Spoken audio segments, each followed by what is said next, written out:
Yes, Chef. With Ryan.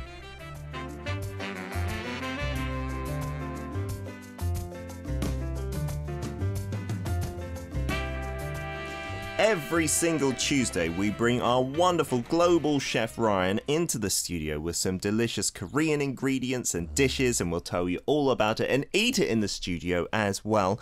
Good morning, Ryan. I haven't seen you for what seems like an eternity. I know, right? What's this in your hand that you're giving to me? Oh, just really quality. Gochugaru. We talk about these ingredients all the time, but I just wanted to share this one. This is the chili powder. Right. This is what you have to have. Smells delicious. To make muchim we've got here today. You've got to have it for kimchi jjigae. You've got to have it for almost everything. This is a staple in every Korean kitchen, isn't it? This and the gochujang as well, the soy sauce. So the chili paste is the gochujang. Soy sauce, what else do you need?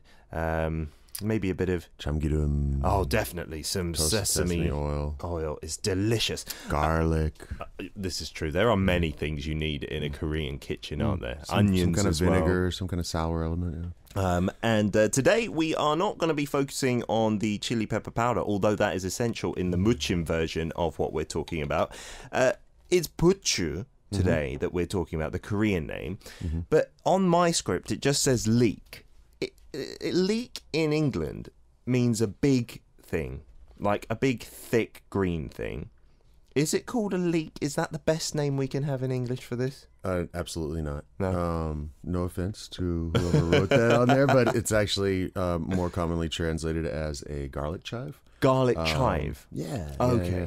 So garlic chives, it's compared to like chives, they're bigger but flat. And if you look... If you can see this, the chives themselves are like a flat variety. They're not rounded. They're not really thick. But they do have kind of a strong flavor. Yeah, we haven't got the camera in the studio working yet. But yeah, if you can see this on the main camera. Oh, there we are. Yeah, it doesn't come out very well, does it? So why have you bought a bouquet of flowers for me, though? Well, this is all from the rooftop garden. What is it? And these are buchu got. These are buchu flowers. Now check this out. Are you serious? Well, you they smell grow these. flowers. I want you to imagine a honey made from onion flowers. Why would I be imagining that while I'm... You get it? Oh, Isn't that it's cool? very aromatic, but you're right. It smells like onion. It smells like onion honey. Onion honey. Does that even exist? It should. It definitely should. Do you know what I've heard recently, though? I had that cough a little while back. And my mum said garlic and honey is really good for you. Absolutely. I've never heard that. I do that all the time. Seriously? Yeah. So what do you do? Put some raw garlic in honey and just eat it? The real trick is to chop up the garlic and let it sit for at least 15 minutes to get the full benefit. Basically, you're breaking the cell walls of the garlic and letting some natural process take place that makes it very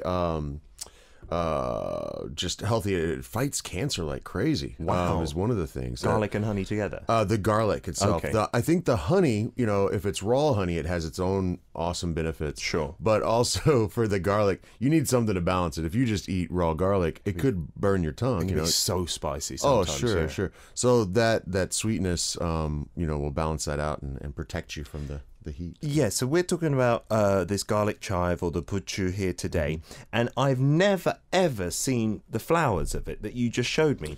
Well, last week on the rooftop, these look like little fireworks. There was they do. There's the green on there now, and in some of the green it's starting to turn black, and those are the seeds. Okay. But you can still see some of the white flowers. The whole thing was just like a little firework of white flowers. Beautiful. And I didn't have a chance to do it last year, but when you catch them at just the right time, it's so cool. When these little green guys, are you okay with raw onion? Yeah. Well, just munch on that a little bit. So it smells like an onion, like you said. Okay. Yeah, it's gonna give you some onion breath for a little bit, but a little bit sweet. Oh. It's nice, a little bit spicy as well. A little bit. That's nice. Nobody does. I don't know anybody who does this. No, why I'm do sure they not eat those? There must be someone who's figured it out as well. But before you get the hard black seed inside, and it's all green. Yeah. Last year, I kind of tempered these, kind of like tweegim, like, these little tiny balls, or the whole thing. Well, take the stem off because the stem is a little bit tough. Dip them, and then fry them in a really hot oil really quickly. And it was so cool. It was so cool because they keep that shape, so it looks like a little firework burst, Sure. And definitely, fried onions are awesome, like onion rings. Absolutely. It tastes like a cross almost between a garlic and an onion because it's quite spicy now going down. Exactly. Amazing. But the one thing I wanted to say, could I have one again? Sure. Is buchu is no way near this tough. This is almost like a stick, and how thick it is, and how, look, you could basically snap it, right? Right. But when you eat, I say you can snap it, but you barely can. Buchu's not like this. What's happened here? Well, most plants and often animals too, when they're going to flower, or reproduce, they go through some pretty serious changes, right? Yeah. So in this case, when you start to see this taller stem stick up and make these flowers, you can still harvest the buchu below, and that'll be this soft stuff that we've used in these two recipes here today. Yeah. But you wouldn't chop this up and usually eat it because, as you demonstrated, it's pretty fibrous. Yeah, it's very fibrous. Carrots do the exact same thing. Really? Whenever you see a carrot flower, you can't eat that carrot anymore because it's got a very woody center to the stem. As in the part underground still changes as well. Absolutely. I didn't know that. So then all you got to do is just wait for the flower to make mature seeds, and then you've got seed for next year. So. Okay, and then you've got to plant them and eat them earlier than when the flower comes. There you go. So the buchu, it has to be younger than this and smaller than this, and then when you harvest it, is it also quite flat like it is in the dishes we find? Absolutely, yeah. It looks kind of like what I grew up calling monkey grass, just like monkey grass. Yeah. Across the front yards of Texas, you'll often see this type of grass that spreads really quickly, and we call it monkey grass. Okay. And it just kind of goes up, and the weight of it makes it fall down, and it's just a kind of a pleasant undergrowth. You can see how flat it is. It looks like it's been pressed or something, but it is just like a flat rectangle. Right. It's just naturally that way. This has not been cooked in any way. It's just a fresh salad or muchim. And garlic chives in other countries, are they also eaten? Are they? I have to think so. I'm not real familiar with seeing them in other countries, not but in the West, I have to imagine that there are these varieties, maybe from foraging. Maybe folks go out and find them. When I was at my grandmother's house maybe a year or so ago, I was making an omelet or something in the morning, and I was like, God, we're missing some chives. And then I went out in the backyard and tried to find some chives because there's wild onions all over the place. So I'm sure this might, you might be able to find something like this near you. Yeah, because I've not seen it eaten elsewhere, like in the UK or anything like that. But it seems like it will be commonly grown here and there. So just harvesting it and eating it doesn't seem like a big leap. Onions are really, really easy to grow, especially things like this. I mean, you could spread some of these seeds around, and even if you don't tend to the land very much at all and pull weeds and stuff, they're fighters. You'll be able to find them. Fantastic. Yeah. So with the buchu, with the garlic chives, this is the only part we eat?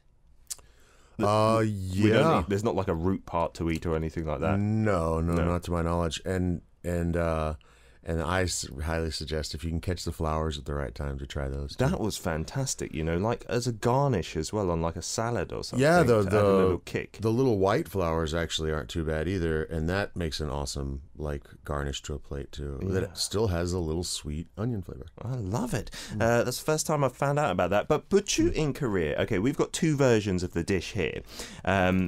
Let's talk about the muchim first, perhaps, because this is maybe a very common side dish, or banchan, right? Absolutely. Is this easy to prepare? Is it the same as other muchims as well? We've done a few before, right? Yeah, very, very similar. The ingredients you'll always find in a muchim would be the red pepper flakes that we talked about here. Yeah. Which aren't necessarily crazy spicy. It depends on which ones you have, but there's that. There's soy sauce, some kind of sweeter element. In this case, I used honey, but it could be sugar or maybe even a maeshil, the plum extract. Oh, that's a good Korean ingredient, isn't it? Plenty of garlic, okay? Really? Toasted sesame. Yeah. Where's the garlic in here? For this little amount, I minced it up really fine. Oh, okay. And that's kind of what you do. You make your yum-yum, your mix, your paste or marinade, right? Yeah. and that's the soy, the garlic, the red pepper flakes, some kind of sour element like a vinegar. Here I use some Korean apple vinegar. There are some just yangpa, or just like yellow onions in there as well. Raw little slices. Toasted sesame oil, then toasted sesame seeds on top. And that's it? That's it. Other muchims, you might find ginger. You might find, like I said, the meshil, the plum extract. Yeah. And then you have this as a side dish with your bowl of rice, whatever soup you're eating. Right. And it's a very healthy side dish as well, right? Koreans go on and on about the health benefits of this, yeah? Oh, sure. Yeah. Especially for men, they say. Well, I don't know if it works in that way, but they say it really cleans your blood. I've heard that many times. Again, I don't know the scientific background behind that, but foods definitely like this, vegetables and roots and greens, they've got to be good for you, right? I'm going to give this a try before you. What I really like about this actually is if you're having kind of a fatty meat, this really helps counterbalance that. Oh, definitely. With a barbecue, when you get some butcher on the side, it's so good to like clean the palate as well. This is quite a little kick to it. Is it spicy? I don't know where that's from. Is that from the garlic, or is it from the chili powder, or both, I suppose? And then with the onion as well, I'm sure that goes really well in terms of the texture and the crunch, right? I love this. Muchim is really good because it takes on the flavor of the marinade, right? You got the sweet. You got the salty, you got a little bit of the spicy, but then at the very back end, you get the toasted sesame oil. It's just so, like, covers your palate. I can imagine some of our listeners who are not familiar with Korean cuisine, they might look at this as a bowl of, like, grass and think that doesn't look appetizing at all. But it really is the muchim sauce and everything. And then here we've got the puchujjeon, right? The garlic chive pancake, I suppose, the Korean style. So we've talked about chon before. Is this just a normal chon batter, and then you just put some butcher in it? Right, and it can be done with just flour and egg, a tiny bit of salt, but you really don't even need that because you're going to dip it in soy sauce. Okay. And this looks like not regular. Some starch to it. I'm sorry, these are normally served super crispy, and that's so awesome when you get that little crunch. But, of course, in transit, they're not going to hold their crisp. Sure. So I apologize for that, but the flavor will still be there. No, sometimes you do pack these in a picnic and you can have them cold, the chons. I've had that a few times. Sure. And dip it in the soy sauce, which also has the toasted sesame seeds, a bit of chili powder. Right. And you might see a little bit of onion in there or other fresh chilies. Let me give it a try. The butcher gives it a little more, texture, the crunch and stuff. That pancake mix is really good. What have you put in there? It's not very plain at all. Well, is there any salt in there as well? You got lucky. I was sneaking a jalapeno into one of these. I thought maybe you'd get it, but you didn't get it. It's for me.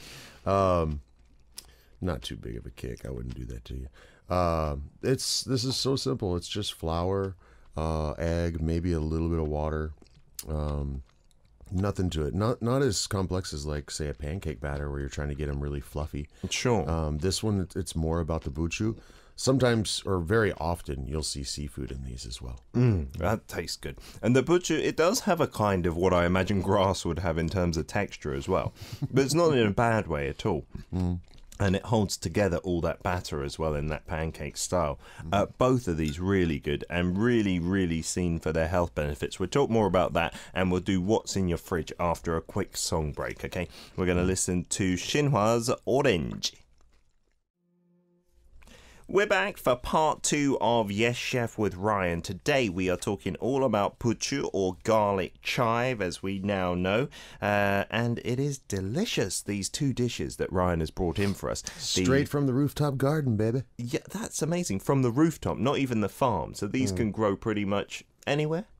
Absolutely. On the windowsill, could they do? Yes, you could. Yeah, fantastic. They grow so easily. The muchim is delicious because the marinade that you've made there is so fresh on your palate, isn't it? It's brilliant. And we've talked about muchim in many cases. So you can put lots of other things in that same marinade, right? Yes. You'll always have the red pepper flakes, the toasted sesame oil, some kind of sweet element, some kind of sour element, garlic. But then you might have a few others as well. Yeah, and my favourite way to just use that in a Western style is you can use it as a salad dressing as well, right? Oh, yeah. Yeah, with just some lettuce leaves, some raw onion, some red onion even. Are you familiar with the term emulsification? Emulsification, isn't that when fat kind of congeals or something, or the other way round? Is it not quite congeals? What is it? You're getting two things to combine that normally naturally wouldn't by incorporating a whisk or air or maybe a food processor or something like that, or a blender, and so the toasted sesame oil and the other ingredients, you can get them to kind of bond with little bubbles, basically. Sure. So you're whisking them or whipping them and creating these air bubbles, and you can make it have this really velvety texture, and that's what you find in a lot of like vinaigrette dressings kind of things. Oh yeah, vinaigrette dressing is kind of similar in the looks of this. Yeah, exactly. It tastes so good on a salad if you want to have it kind of a Western style muchim, I suppose. Although they do have it in Korean side dishes like that as well, don't they? A couple of messages in relation to this. Roz from the US, who has been affected, by the flooding in Florida. Oh no! And she's had a power outage. She says the flowers from that herb, are they like chive blossoms? Because I enjoy putting them on salads, and it adds a splash of purple colour and an onion flavour. Yeah, I love those. I've been growing chives this year too, and I'll have to say that they're a little bit more mild. These can be pretty strong sometimes. These puchu ones, right? Compared to those. It gives you a little kick when it's going down your throat, a bit of heat like a raw garlic would. I think that's brilliant. I think they should be like on burgers or something. You sprinkle them in. Yeah. Oh, I swear, deep fried. I mean, if you could cultivate these easy enough, then you would see them more. But I don't know that would be that easy to do, to catch them at just the right time, because your window of opportunity is so small. Yeah. How long do they stay like that? Like a week or two? Maybe just 5 days or so. Oh, man. Yeah, we're lucky to have them in the studio right now. There you go, buddy. Thank Seasonal you. Food. Yeah. A message here from Siska in Indonesia says, morning, Ryan. After separating for 2 weeks, did you propose Peter with that flower bouquet? That's so sweet. I thought that was the plan, but it wasn't. Although it does smell lovely, like you said, like an onion honey. Today's ingredients, I've got to say, they're not my fave. I always take those out, the puchu, from my pajon, from my pancakes. No! Finally, there is something that I don't like on Yes Chef. So I want to know if you can make me hungry this morning, Ryan. Well, I hope so, Siska. Although the pancake dish, then it must be your nightmare, because it's just puchu or the garlic chives in there. I should have put the shrimp in there. God, I was going to. Then there could be something for you to eat, Siska. But anyway, there's something for everyone, isn't there? We've got a message here from Will saying, I hope you guys are doing well. I'd love to try this, like everything else that Chef has talked about on #DailyK.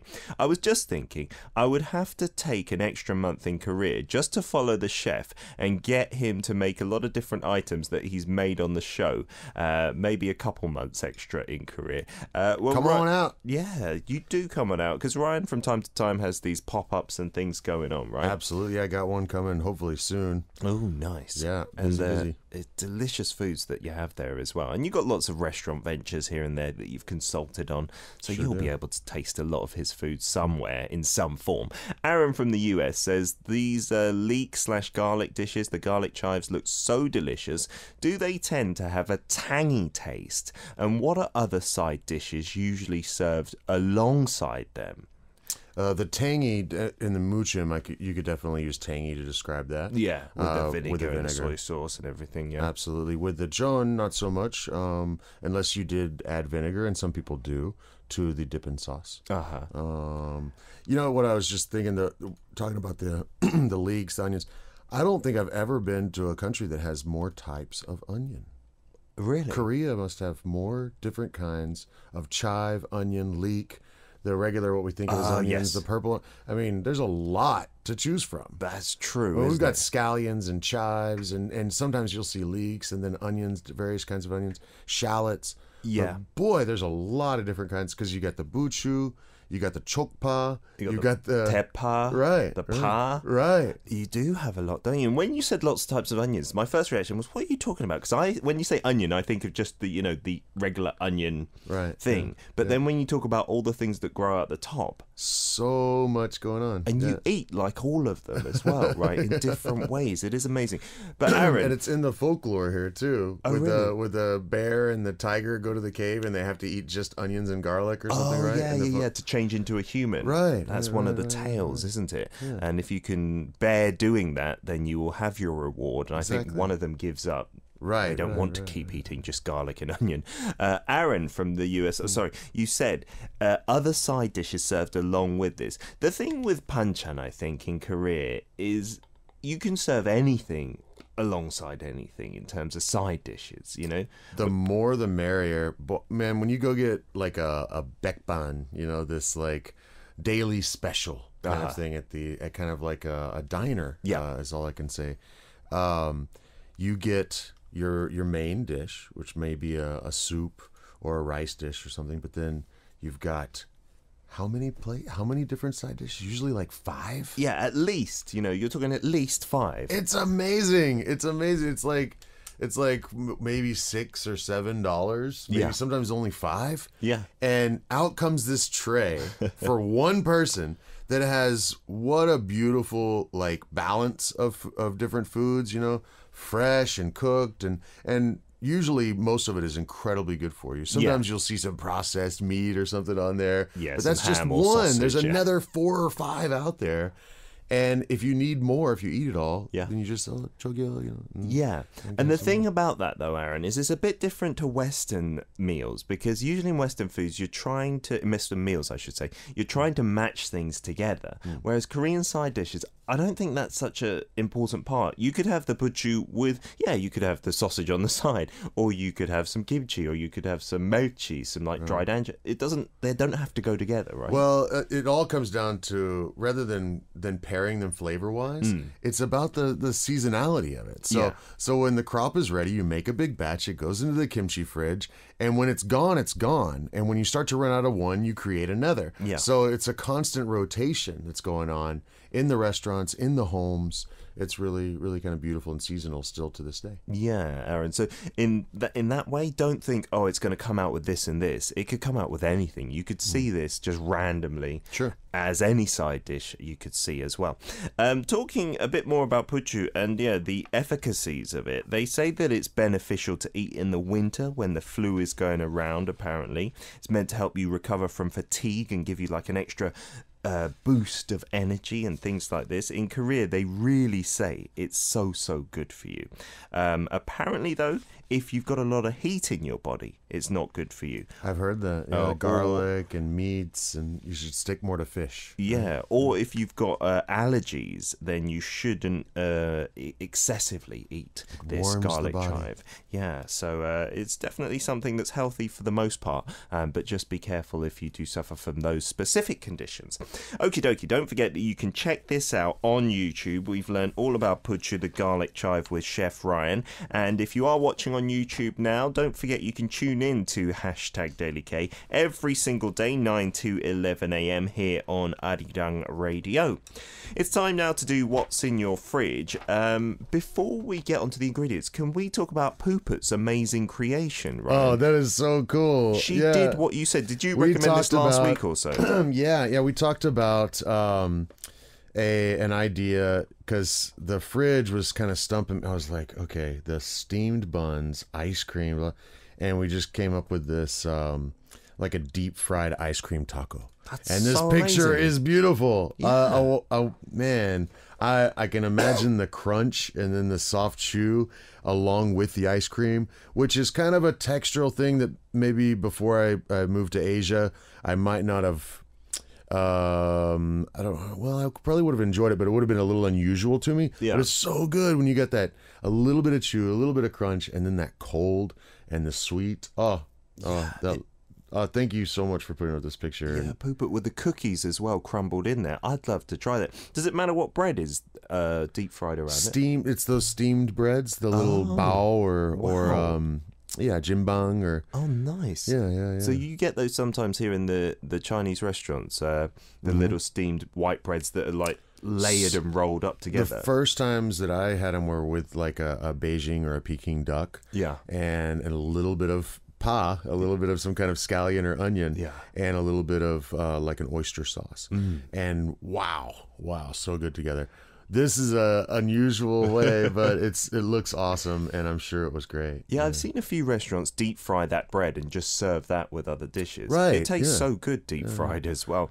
Poopet, thank you so much for sharing that with us. We do have a What's in Your Fridge from our European listener Tasha, who always sends in her message really early in the morning. This is hilarious. Apparently the kiddos put the stuffed animals in the fridge. Can we use those to cook anything? Probably not. No. I'm not going to advocate, But, maybe the stuffed animals were just getting a little warm that day, and they needed to chill out, and so the kids did them a favor and put them in a cool place. That's great. In the fridge, of edible things in the fridge, we've got yogurts, cheeses, tomatoes, spinach, eggs, cucumber, milk, condiments, leftovers. Leftover what, Tasha? I don't know what that is. Fruits, potatoes, sour cream, and more condiments. Oh. Wow. That sounds a bit tough this week for you. Well, let's see. Spinach souffle with the eggs and the spinach. That's one of my mom's favorite classic, what she's famous for every year. Making a spinach souffle. Let's see. With the potatoes. Do we ever talk about a pomzana in here? A pomzana? Yeah, are you familiar with that? Pomzana, no. Oh, okay. Well, in French, pomme is like pomme de terre is the... Pomme is the potato, right? Right. Well, pomme is apple, and then pomme de terre is potato. Oh, so okay. Apple of the earth is potato. Oh, wow. Okay, I didn't know that. Well, if you take a potato and you cut it the size and shape of a florin, of a French florin. Okay. A florin? Yeah, the old money coin. Oh, I see. As a little disc kind of thing. Right. And you make them all the same. And you layer them in this beautiful little flower pattern and get clarified butter, salt, and pepper in a pan and just keep layering them. Yeah. And you build up this really cool little pedestal.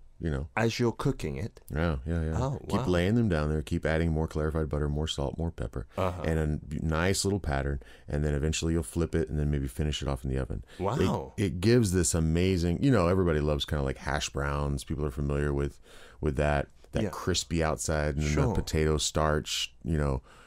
Filling part from the inside. So you're making that, but just in a really time-consuming, laborious way that's kind of cool, and it gives you a nice look. Right? And on top of that, often goes spinach that's sautéed, nice, and then a poached egg, and then like a Mornay sauce, which is kind of like a bechamel with a cheese. You know what bechamel is? Yeah, the white sauce that you get with lasagna, right? Sometimes, it's often in lasagna, sure.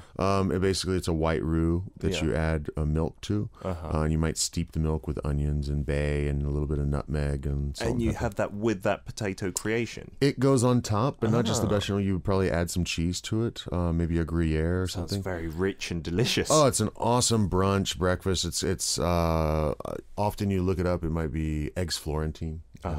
Ooh, delicious. So you have most of the ingredients to do that, Tasha. Let's see it. Come on. Yeah, Tasha, if you make it, let us know. I've also seen a similar version of that, a French creation that they sell in many English supermarkets as a ready-made meal, but obviously you can make it at home, where they put it in a deep dish and they layer all the potatoes and stuff, and the sauce goes kind of in between and all around, and then you put it in the oven and it just kind of bakes like that with a cheese crust. Yeah, like scallop potatoes. Yeah. Or a gratin. Yeah. That's so delicious as well. And then we got another one here from Siska. We can always rely on Siska from Indonesia to challenge you. Oh, goodness. And she says, I apologize for my late post in killing Ryan. She's got eggs, chili, and milk in there. And that's it's a bit better. Bean sprouts, carrot, papaya, white guava, eggs, milk, tempeh, tofu, and no meat.